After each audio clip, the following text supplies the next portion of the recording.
You mentioned that, you would make something, if you were to make the film now, that you said you would add the different models in and things like that. But do you actually have any plan for making the follow-up for the edible city? Did you ever thought about it? Thought about it. But Yeah, I mean, if enough people in Japan want to see it, then let's do it. yeah. Yeah, I mean, it took a really long time to make the first one because I didn't know what I was doing. And so I think as much as I've wanted to, I have never really seriously considered it because there's a lot of other things that I want to do. But I do really want to know where people ended up, and I think if there's enough other people who wanted to know that same thing, I would do it. Right, because many of the questions that I get after watching the film, people in Japan was like, so what are they doing now? Like, what happened to the whole cooperative? Is it still going on, or things like that? So yeah, well, and I think there's some successes and some right. things that didn't work out. I think and then just sort of other projects that filled in where those projects that I was following didn't necessarily succeed. Right. So for example, the market in East Oakland, that didn't ever happen. But there was another larger project, a supermarket that opened in a different part of Oakland that was a real success and actually just opened. So, that kind of thing is happening. Yeah. Yeah. And yeah, just because I'm thinking of it, there's one that I really want to mention, which you probably know about, called Planting Justice. Right. You're Yeah. familiar with them? Yeah. I think that it's such a great model. Maybe it's more relevant over here because we have so many people who are incarcerated in prison. Yeah. But basically, what happens is people who are people who are in prison get trained how to do landscaping and edible gardening, and then when they're released, they have a job. And they install edible gardens, and it's just, and you could use that model with any person who's somewhat disadvantaged, and then it's amazing. So that's one of the ones where if I could do it over again, I would definitely show what they're doing. Yeah, that's a great model. Yeah. So, do you have any other thing that you wanted to mention about the good models that you discovered afterwards? Yeah, there's one thing that really became clear after looking at a lot of projects that were not for profit and had a very good reason for being, and people with really a lot of heart and energy, and were often being kind of pushed forward by a single person, which is why some of the characters are so great in Edible City, is they're really strong characters. Yeah. But I've seen over the years that only some of those organizations are able to survive if the person who's leading them disappears. Right. Or doesn't disappears, but has to step back and take a break, because eventually they get tired out. Willow is actually a great example of somebody who was able to hand off City Slickers, and City Slickers still continues. I think Jason's project, and now I can't remember the name of it actually, where he, anyways, his project isn't going anymore, I think because he was kind of the only person doing it in the end. And so the not-for-profit model that we have here is not ideal. And I think another reason that I bring up Planting Justice is because that's kind of a hybrid model where they have a nonprofit thing that they do, but there's also a business. Right. And I think a really important thing is to figure out how to make these models sustainable. So it doesn't have to be, a money-making business, but it has to be able to earn its way.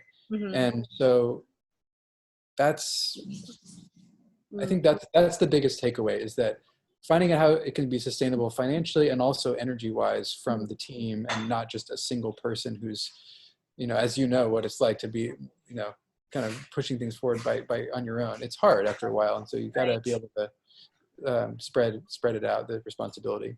Yeah, it's true. It's true. Good.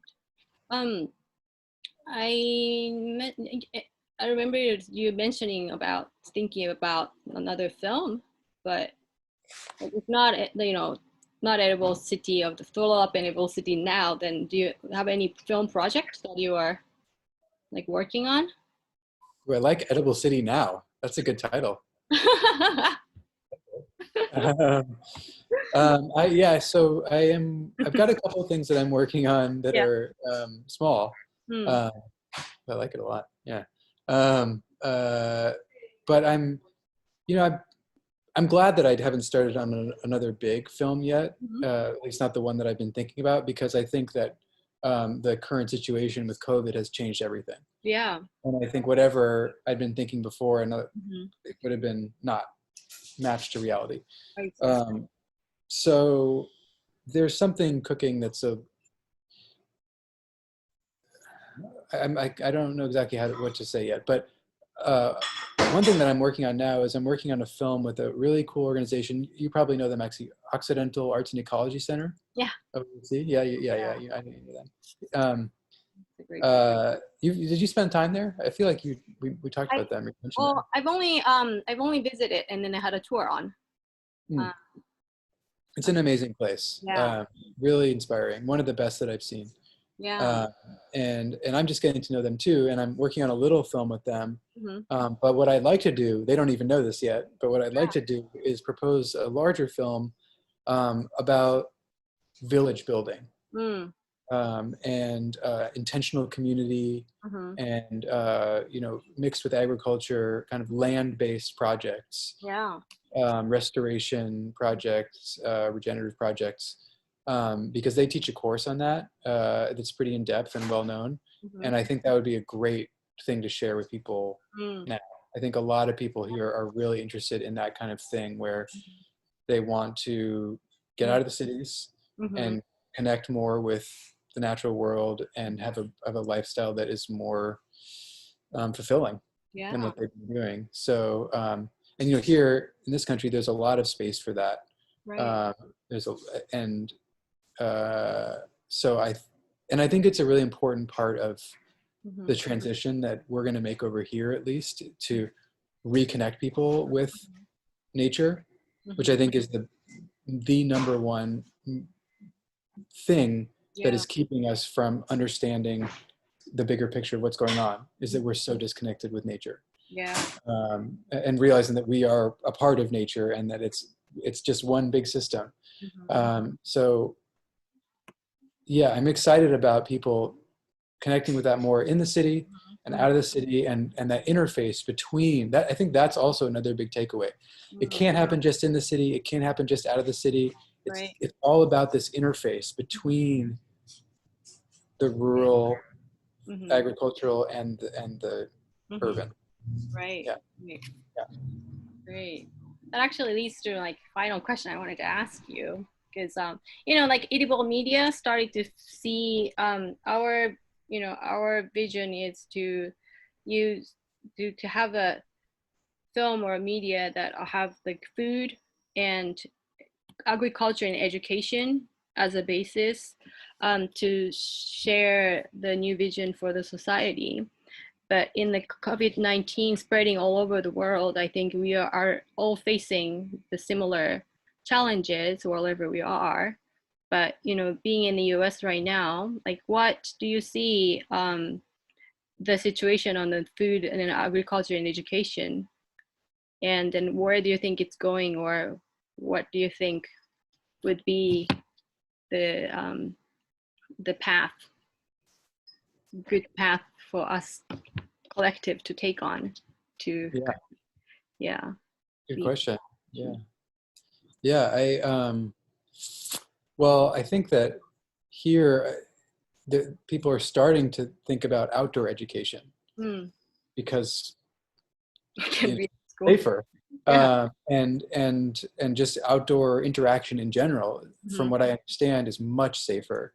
Very, very low risk of transmission of COVID when you're outside. Right. So especially if people are wearing masks.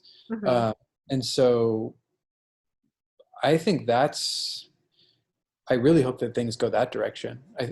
I've read about a few places here that are starting to do, school outside.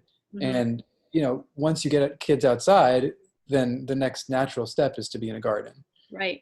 And then all of a sudden you're doing edible education, and that's what, that's the direction we want to be going. So, I think there's going to be a real split. There's going to be probably a lot more of that. And then there's going to be a lot more online education.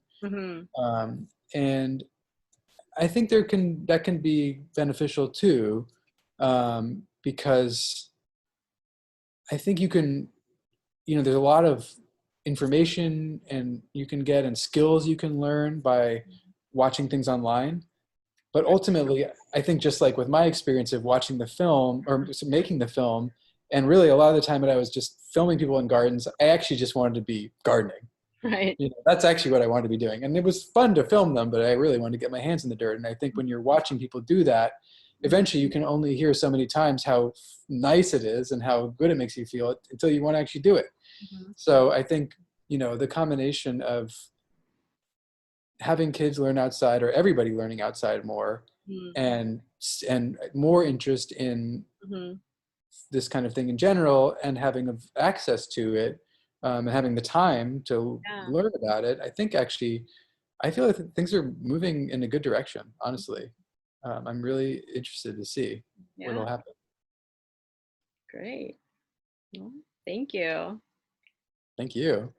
So thank you again for just thank you for sharing the film. And it's really such a gift to know that so many people are responding in the way that people in Japan are, because it just really means a lot to me, and I'm sure it means a lot to everybody who's in the film. So definitely let's talk to them sometime.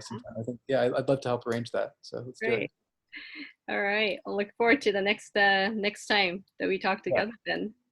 Me too. All right, thank you so much for the time today. It seems dark now, so hopefully you. I know, sorry, I'm just trying to chase the light here, but very moody interview. That's really great. Well, have a nice dinner time. I hope you're not starving. Thank you. No, I had a snack, so I'm good. But thank you. Yeah, really good to see you, Yuri. Thank you. I really mean it. I really appreciate what you're doing. Thank you so much for you too. I can do my work just because you had a great work. That's really, I really appreciate that. Well, well, definitely keep me posted and keep me in the loop. And I really would love to talk to people, and I think this is a great way to do it. So we could do like a 3-way Zoom with, I can reach out to people and see if they want to do it. Great. It'd be a fun way for me to actually get in contact and say hi. So. Oh, fantastic. That would be wonderful. I'll work on that. Okay. All right. Well, we'll keep in touch then. Definitely. Okay. Wonderful. All right. Okay. Good to see you. Yeah. Same here. Bye. Bye.